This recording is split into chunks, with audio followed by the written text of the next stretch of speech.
In July of 1992, 400 people from all over the world gathered for the first Festival of Archetypal Psychology in honor of James Hillman, held at Notre Dame University in South Bend, Indiana.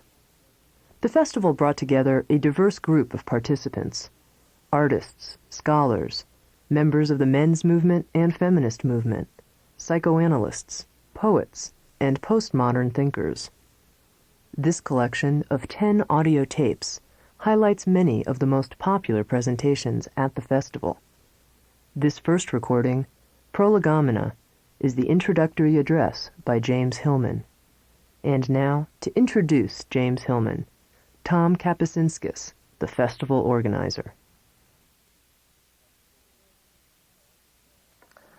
I'm going to now step aside and relinquish the stage to our guest of honor, the person really who is probably affected all of us in one way or another, or no doubt we wouldn't be here. And it's a great chance to celebrate him and his work. I don't actually know what to say about Jim Hillman, because he's probably known to all of you in one way or another, either through his work or through his person. So I'm just going to tell one of my Jim Hillman stories and get out of the way. It's not nearly as good as Higuchi-san's Jim Hillman story, when Hillman drove a softball deep to the outfield and Higuchi circled under it, made the catch, and ruined Hillman's day. But my story goes back about, 1965 or 6, however many years ago that is, the first time that I encountered Jim Hillman. I was a law student here at Notre Dame, and enduring law school, as you might say. And a colleague, friend of mine on campus said, "Would you like to go to a seminar on alchemy at the University of Chicago? This fellow is a Jungian from Zurich." And I thought, well, I hate law school. What the hell? Why not? So we drove in together, and that was the beginning of something really quite marvelous for me. That is, a few nights running at the U of C, Jim Hillman held forth on his ideas about alchemy. And afterwards I had the chance to meet him at a colleague's apartment, and we talked a little bit about Zurich. And 3 years later I decided to go to Switzerland to go through the training experience myself. And so that's one of my little Jim Hillman stories, but it was a great beginning of what has been a great friendship, and I'm very pleased and very honored to ask James Hillman to come up to the microphone.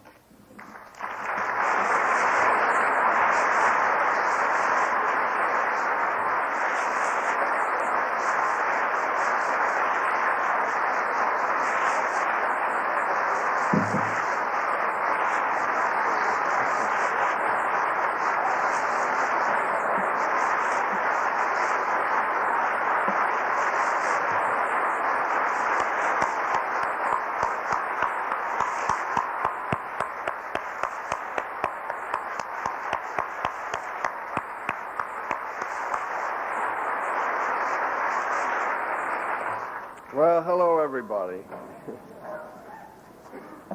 The emotion that grips me this evening has a sweet name: gratis, gratitudo, charis, gratitude.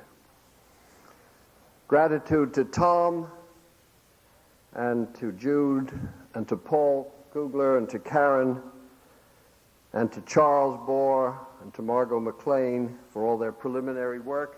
And of course, Harriet Baldwin, who's already home taking care of her leg. And to Lawrence and Suzanne and Julia Hillman, whose own connections to the spirit are strong enough so that their father doesn't seem to stand in the way. To old friends of close to 40 years, like Bob Stein and Kenny Donahue. To travelers from Brazil, England, France, Germany, Italy, Japan, Canada, Switzerland, and Venezuela, and Texas too, and translators and students and writers and artists and dancers, and especially gratitude to readers. Now, the trouble with this gratitude is that gratitude, as you go on with it, becomes platitude very quickly and even becomes a whole attitude. But anyway, gratitude, I suppose, vocatus or non vocatus, those of you who are Jungians know what I'm referring to, whether invoked or not, she will be present like the immortals or the chorus, like that floating image in a Woody Allen film, My Mother, hovering over this gathering, willy-nilly, horribile dictu. Gratitude for a community, the emotion of Gemeinschaftsgefühl, being present in a communal soul. For we each work very alone and feel alone in our distant places. Our jobs and our homes are not among brothers and sisters. Besides, psychology has an insidiously isolating effect, which is part of its whiteness, keeping us in the white ghetto of the observing mind. This analytical isolation is one reason for the shift years ago from an analytical psychology to an archetypal psychology, which calls up the networks of the communal soul, that we are joined by the rivers and roots of imagination, the patterns of images that underlie human culture, natural occasions, social institutions, and ethnic geographies. This festival arises from and will display that river, those roots. It will affirm that though we are each separate and idiosyncratic, we are each drawn beyond ourselves because of that river and those roots. Now, this community tonight is not new. This festival is not the first, and maybe not a last, although the sense that it may be the last states how precious and how dear and rare we feel it to be. Actually, we've been carrying on like this for years, and often under the skilled hand of our impresario. Perhaps my first meeting with Robert Bly was with and through Tom here at a similar festival in the 70s. We did this in Buffalo at least twice, and with such gentle hosts there. In Dallas, frequently and splendidly, and at Mallarargues in France with friends from the Pantheatre, whom we'll be watching later on, and at Eros on Lago Maggiore. The tradition of fun, freak, and festivity belongs to this psychology since its furious beginnings, about which Pat Berry will tell us much, I suspect, in Zurich 20 or 25 years ago. Notre Dame has been very good to us, and let's be glad for it, and glad for the Catholic with the small c, meaning universal, or as it's now called, multicultural. In fact, the Catholics have always been close to archetypal psychology, a reason which I shall be coming to shortly. We have been warmly hosted at Salve Regina in Rhode Island, at Lone Mountain in San Francisco, and of course at that bastion of black-frocked men, the University of Dallas. So we are here as a community of soul participating in a common imagination, to live and work from imagination, to pledge allegiance to images, to surrender agency to their freedom, to their creative invention, to follow their example as exemplars.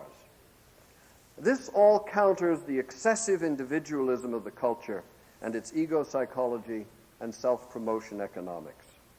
You know, all the noble power words of our culture, the psychological shibboleths we live by, are individualistic and not communal. Freedom, dignity, achievement, expression, depth of soul, integrity, health, love, salvation. Their meanings are constricted by being bound to us as eaches, apart, separated. My rights, my dignity, my freedom, my salvation. Love as my personal relationship. Creativity means self-expression. Education, self-improvement. Help, self-help. Therapy, self-realization. And economics, Adam Smith's pernicious notion of self-interest. What stands in the way of community is the word self. And what restores us to community is commonality of imagination in its archetypal depths. I learned only in the last few years about the community of soul that occurs when participating in a common imagination. First in the myth and movement workshops that Deborah McCall and I did in various places in the States and Canada and Italy. And second in the men's conferences and retreats with Robert Bly, Michael Mead, Ricardo Morrison, Aido Holmes, and others of you here this evening. And I'm glad you guys are here. In these groups, regions of the soul become alive that are not even entered in classical therapy.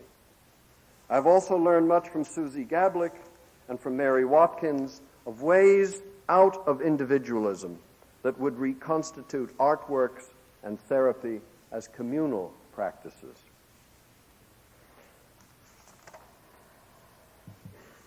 Our distinctness, our individuality, appears in the middle of the madding crowd as we display our natures, as we are lost in participations like dancing, and not as we are detached in modernist observation.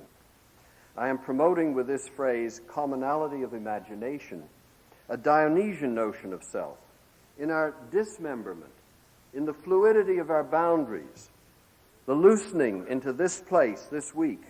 We will be suffering that psychopathologic phenomenon called an abaissement du niveau mental, a lowering of the mental level. It's called Brains Unleashed in some places. It's called Just Doing It in another one of the groups. It's also called Below the Belt in another one of the groups. But anyway, by remembering Dionysus, can Eros be far behind? Common feeling is one of the cloaks of Eros. We feel his presence in different ways. Affection for one another, nostalgias, hot attractions, inspirations, sympathy, a faithfulness toward aspirations, and a passionate devotion to those aspirations. Admiration, respect, longing for sweet delight, yearning for fulfillment. Eros appears in all kinds of ways. I do believe Eros to be the great cause, or the prima mobile, for our being here this evening. And I believe Eros manifests partly in the generous dedication of these days and nights to the spirit of James Hillman, who himself, as a self, in his person, can offer neither sympathy, sweetness, nor fulfillment, neither faithfulness, nor passionate interest, nor respect, affection, or delight in the quality and quantity that is required. He himself is but a mountebank, an effigy, useful to constellate that emotion which draws the soul from its private concerns into the public arena, and give embodiment so that Eros can appear at all. If Hillman were not, he would have to be invented. The emotions that move soul must have their objective correlatives in defined images, and the soul invents figures, biographies, ideologies that are larger than life in order for the gods to be served. The special place Hillman has been given here has little to do with personality and much to do with personifying. And as we know from Paul Kugler and literary theory, whatever is said about a text, a person, an object, says a lot more about who is talking than about the text, the person, or the object. So watch out during the roast. You really be...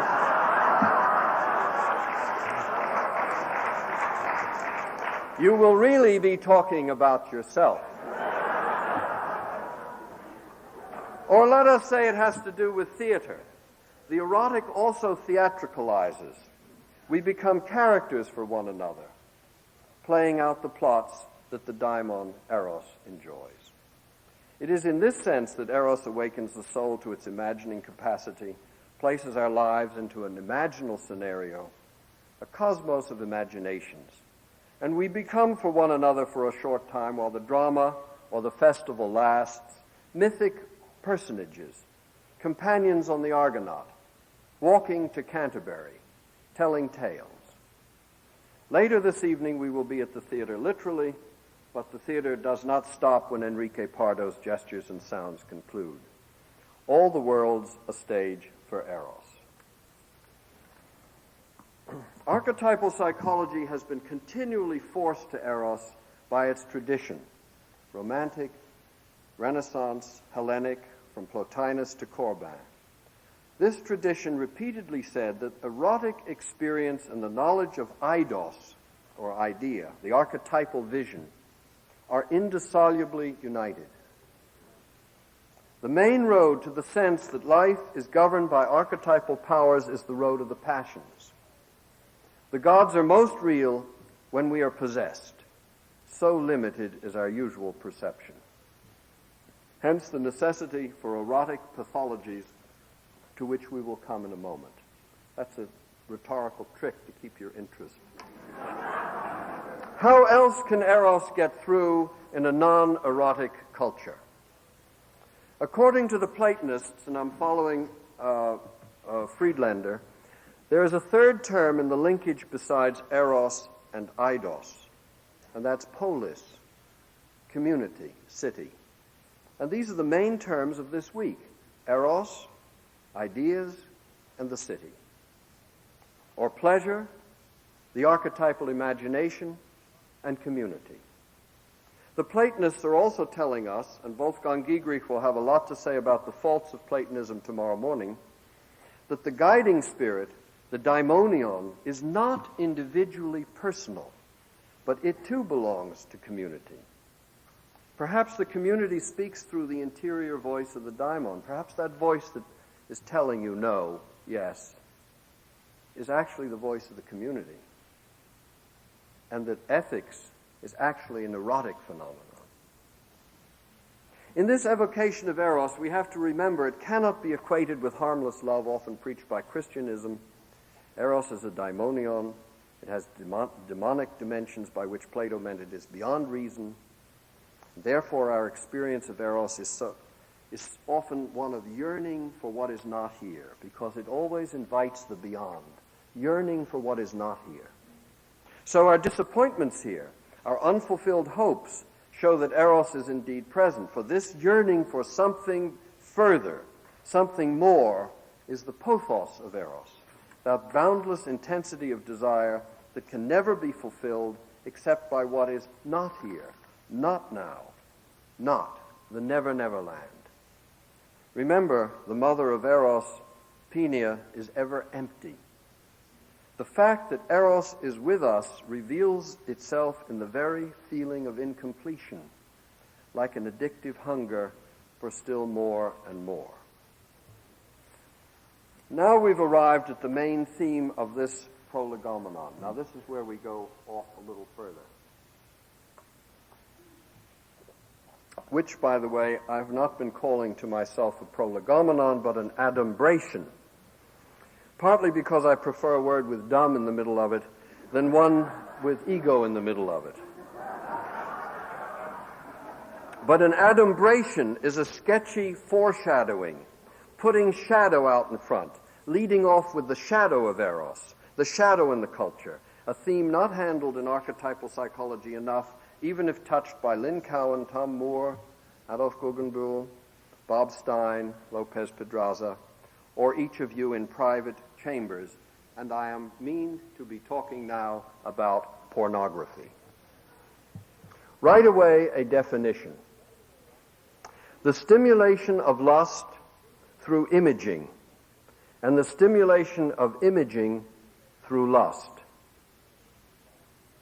I think we should drop the arousal or stimulation part of the definition, since stimulation or arousal is always contextual, depending on many variables, so that lustful images for many people are not stimulating at all. So in brief, pornography is lustful images and imagistic lust. I offer this definition to replace that of the dictionaries which link pornography with obscene, meaning dirty, filthy, offensive to modesty and decency. Although the Greeks used the word porne, prostitute, and graph, drawn, written in English, pornography enters the dictionary, interestingly enough, only in mid-Victorian times, the 1850s, when it received its obscene qualification. Let's straight away clean up this mess that muddles obscenity with pornography. Although the Justice Department has a national obscenity unit for which you are paying, what obscenity is remains unclarified. Mainly it is defined as depictions or descriptions of sexual activities or organs offensive to local community standards and without redeeming scientific or artistic merit. The obscene is wholly sexualized. You see what's happened. What is obscene, by being identified with a sexual, means the sexual is where the obscenity is to be found. Toxic dumps, clear-cut forest land, strangulated seals, disfigured aliens and exploding automobiles on TV, Schwarzkopf's briefings, Richard Serra's rusty girders plunked down in public squares, President Bush in South Central L.A., none of this is legally obscene.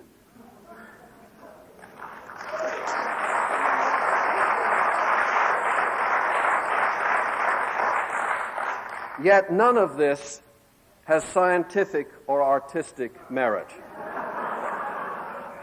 Obscenity has been wholly dislocated from its actual daily occasions and displaced onto sexual activities and organs. But I know buildings more obscene than Marilyn Chambers. And buildings can't be turned off. You can't switch the channel. You're forced to enter them. Clearly, our culture is more afraid of viewing an ordinary human anus than of the assholes we watch on TV.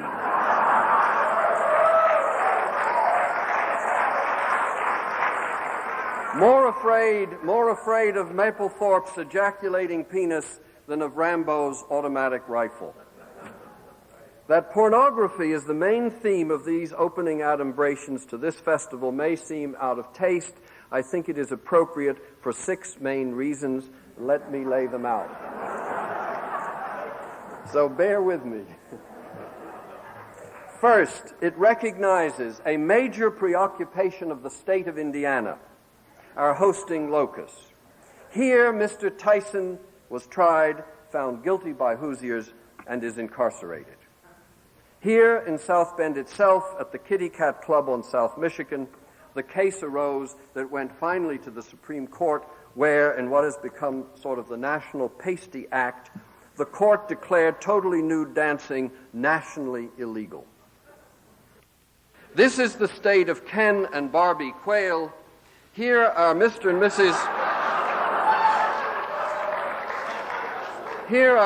Mrs. Vice President went through their puberty, their courtship, and their moral education. And here in Bloomington, appropriately near the south end of this state, as Notre Dame is at the north end, you will find the Kinsey Institute and Research Center. A discussion of pornography does indeed belong in Indiana. Second, pornography is an appropriate theme at a Roman Catholic institution. Christianity, since its inception, has been troubled, rightly so, with sexuality. We might too easily ridicule the Church's focus on sexuality as a fetishistic obsession, were it not a representation of something truly menacing to its order and its principles. And I mean the return of the pagan gods, whose via regia into monotheistic culture is the irrepressible sexuality of the imagination. Beneath the fig leaf of the icons, the parochial airbrush of anti-condom counseling advice.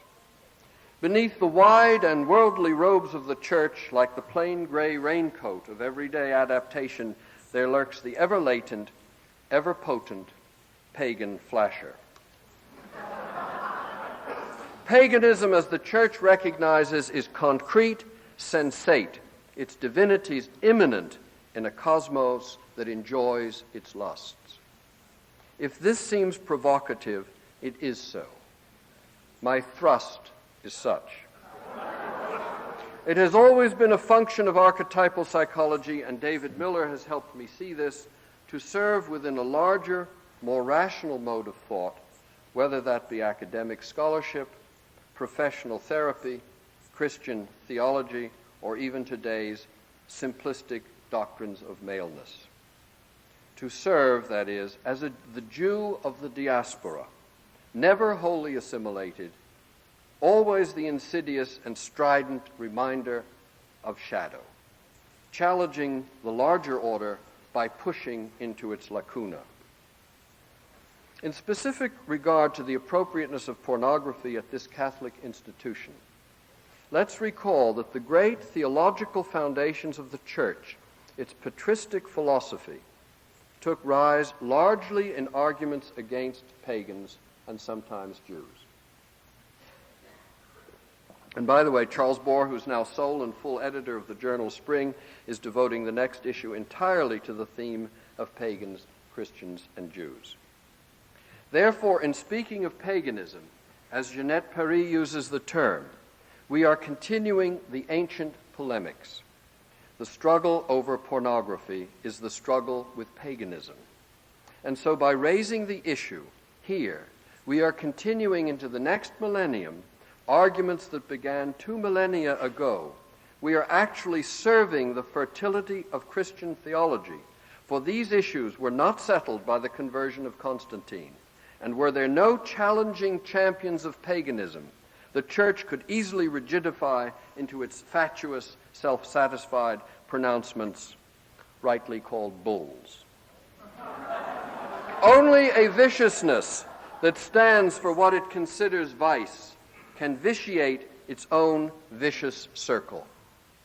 Break it open to confront the unconverted paganism that still flickers in the soul and flickers literally from the home altars of video porn flicks all through the United States. This subject is, third, appropriate for social and humane reasons. Sexual violations are a sign of the times. In the United States, about 2,000 rapes occurred today and will each day. 1 out of 8 adult American women will be victim of rape. The definition of rape I'll leave aside.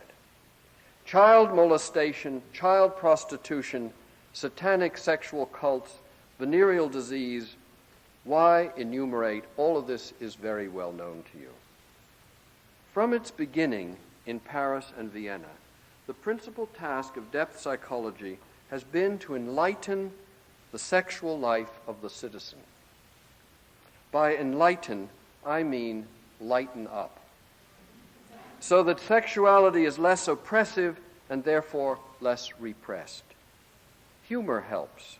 Didn't Freud use jokes and embarrassing slips of the tongue as part of his mode of enlightenment? The oppressive feelings accompanying lust belong partly to the tumescence of lust and partly to the psychodynamics of repression. Lift repression and you enlighten. Enlighten, lighten up, and you lift repression. Jung's model of instinctual action and archetypal image says that whatever we do with images affects instinct. The more formed the images, the less blind the action. And you all know the theory I'm referring to in Volume 8, the ultraviolet or blue end and the infrared instinctual end of the same spectrum. Image and instinct inseparable.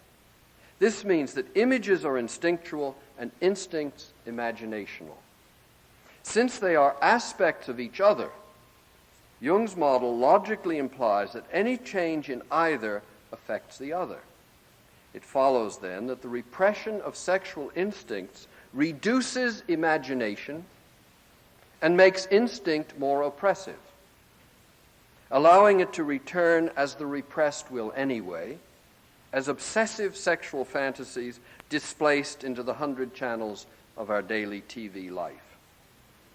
However, we could also see the obsessive sexual fantasy of our times as the instinct trying to enlighten itself, trying to get out of the box, Mercurius trapped in the TV set. Here in Indiana some years ago, with Ken Donahue and Bob Stein at the Kinsey Archive, we saw volumes of prison erotica on deposit, love letters, drawings, artifacts that inmates had made, confiscated as pornography by the prison authorities. The blue end, weren't pornographic films once called blue movies? The blue end of imagination was forcibly repressed, and the instinctual end acted out in prison rape, buggery, and prostitution. Fourth, it is appropriate for me to erect this theme. Has not the aura, the aroma of the scandalous always floated around yours truly?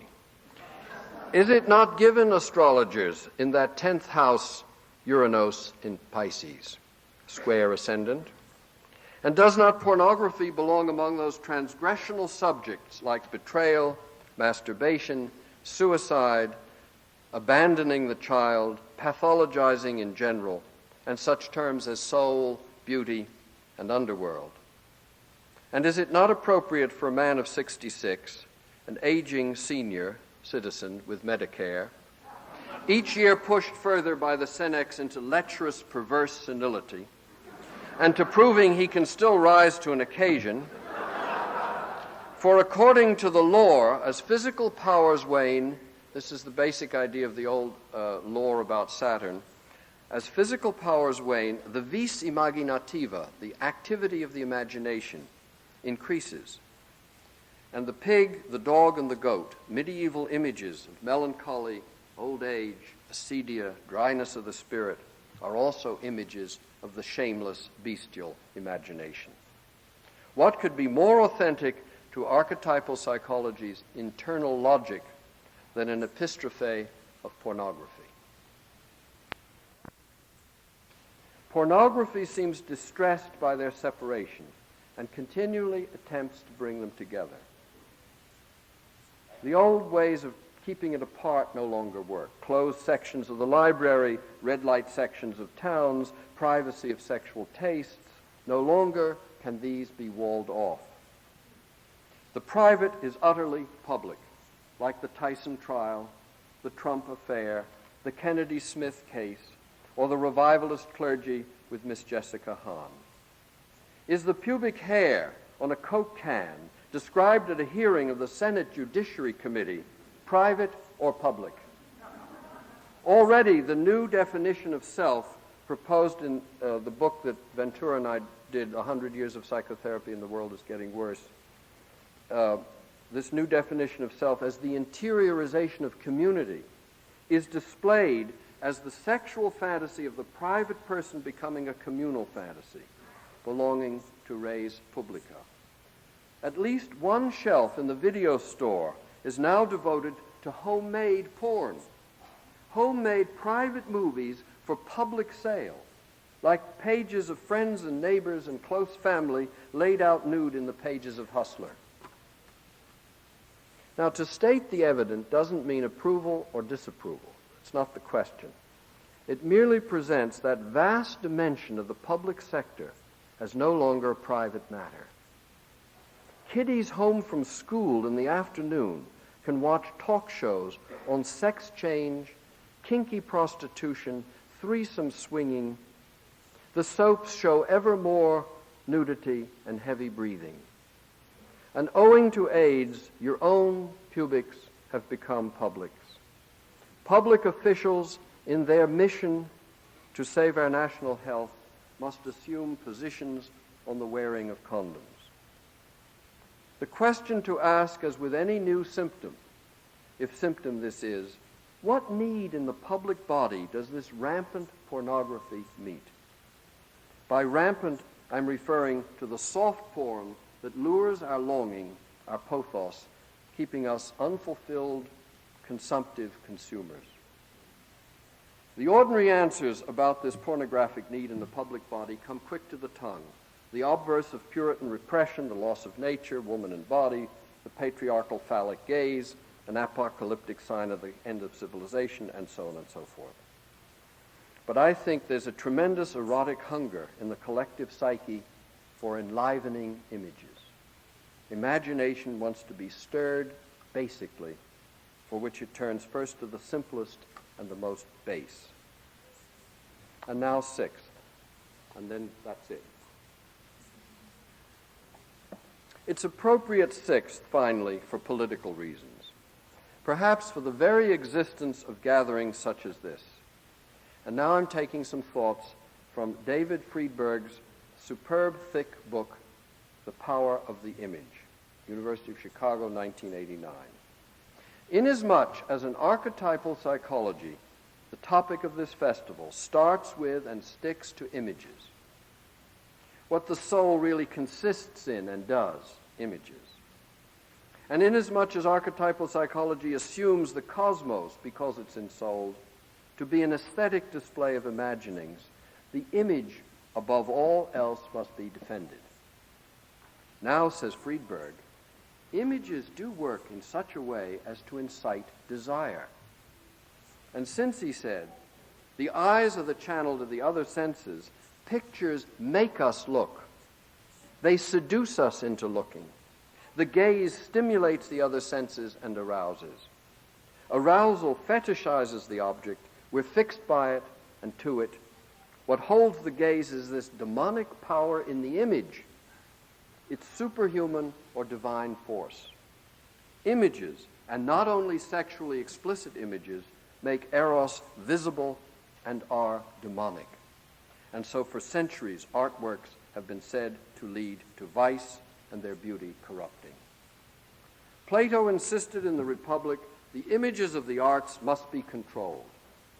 This Aristotle restated in his Politics, quote, "It should therefore be the duty of government to prohibit all statuary and painting which portrays any sort of indecent action."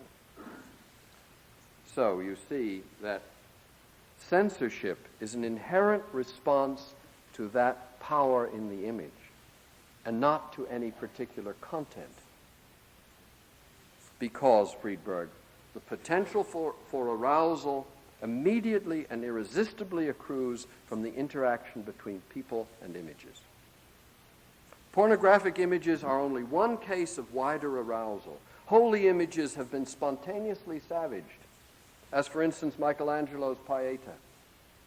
As for example, bourgeois images, for example Rembrandt's Night Watch was savaged, stabbed 3 times in this century, as well as thousands smashed and defaced by governmental edicts from ancient Egypt to small churches in rural England. In this wider sense, all images are pornographic in their arousal capacity, an arousal which recognizes the animation of the active soul in the image. A bill before Congress, called the Pornography Victims Compensation Bill, perversely recognizes this power in the image. It would hold producers of pornography legally responsible for illegal actions committed by users of porn. Did you get that? It would hold producers, the manufacturers, the publishers, the writers of pornography, legally responsible for illegal criminal actions committed by the users of porn. This bill not only removes responsibility from the citizen for his actions, it also would write into law what has never been established, a link between pornography and criminal sexual behavior. Both President Johnson's commission, which published a report in 1970, and the Mies report in 1986, failed to find reliable evidence that significantly connects pornography with criminal sexual behavior. Now, the time isn't right and the feeling appropriate to explore our theme further. I've thought only to justify the theme as such. What kind of pornography should be allowed, what kind censored, and if censored, how and by whom, are not our concern. I've rather exposed a claim for all porn in principle before whittling away at the edges. We must stay with the essential issue. The war against pornography is only obliquely motivated by the pious defense of naked children, the protection of exploited women, the prevention of sexual crimes, or the safeguarding of wholesome values. The war is the ancient one of iconoclasm against images, of spirit against soul, of purity against pleasure, of the higher mind against the chthonic powers. That pornographic images are sometimes cruel, degrading, dismembered, and unidimensionally literal what else isn't in our culture, portrays de vero areas of human imagining, and thus instinct. These images are psychic facts too, images of soul. As the Supreme Court said in 1971, one man's vulgarity is another man's lyric. To increase the lyric factor, I suggest as the task before us as citizens. Friedberg relates the formal quality of an image, its beauty, to its sacred arousal power. Better formed images have more effect. For instance, the Pieta and the Night Watch. The answer to the pornography as a problem is thus, don't suppress the vulgar, just form it better, make it more beautiful. So I'm suggesting that the best control of pornography would be one that employs beauty, art, and ritual to give it soul, to enlighten it, no longer subliminal, subtextual, no longer sublimation disguised into artful symbolism, but the sublime, which includes the gross and crass within a finer form. The purifying position against pornography, which begins with the move of confusing the obscene with the erotic and the sexually graphic. You see, that's the problem, confusing the obscene with the erotic and the sexually graphic, is the first iconoclasm, symbolic of all other repressions of the image. The issue, Friedberg says, is as much social control as sexual control. The issue, I would add, is akin to the control of the responses of the human body, or as Thomas Sauss says, control of the citizen's body by the state, otherwise known as slavery.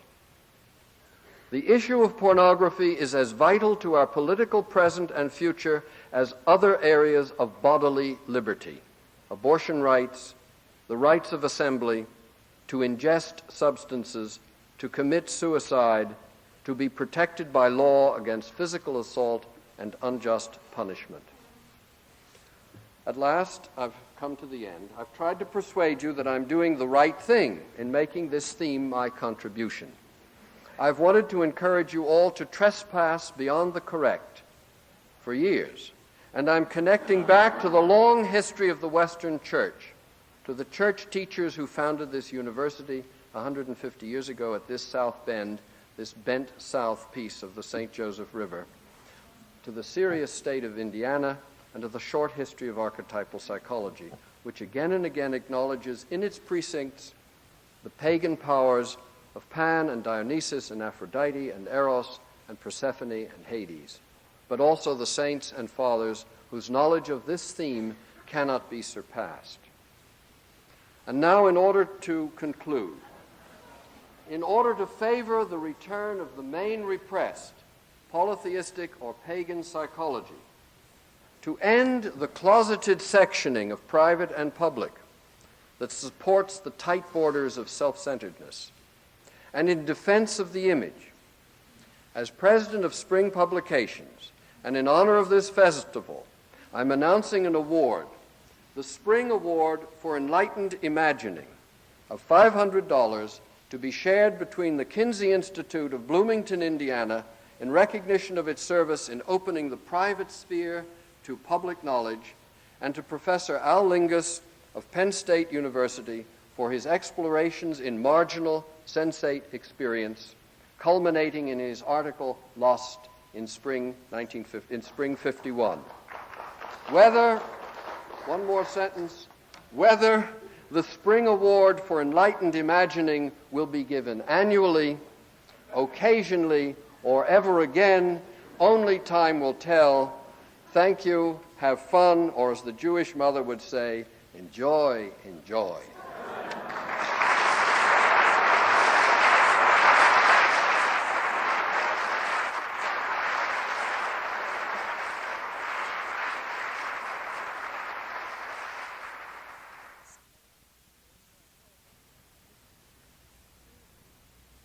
This concludes Prolegomena with James Hillman. If you would like a complete listing of cassette presentations available from the first Festival of Archetypal Psychology, or a free catalog of transformational audio tapes, please call Sounds True, 1-800-333-9185. Thanks for listening.